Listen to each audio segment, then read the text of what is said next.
world is not flat. Yeah. That interaction can happen between the tissue and the device that's not intact anymore. And that, you know, anything that's in contact with your tissue that is foreign causes a reaction. And that revs up your immune system. Now, everybody will have a different response to that. I'm not saying that, everybody's going to get sick from that, but there's going to be a response unless you're immunosuppressed and you can't respond. So explain that.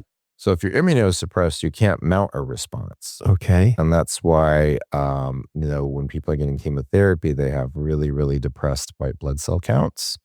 And they don't want to get it too low. So they'll give them growth colony stimulating factor. They'll try to raise it to keep them above a threshold so they don't get sick.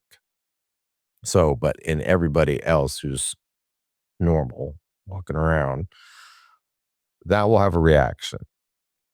We just don't know exactly in you or I what's going to happen with that material in contact with our tissue.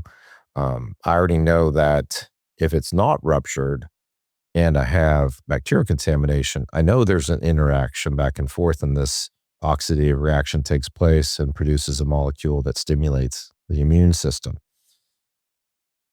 I don't think it's really complicated to think that something that's ruptured and leaking would do something similar. Yeah. Yeah. I think that seems logical. Yeah. So I always advise my patients who, and my team knows this,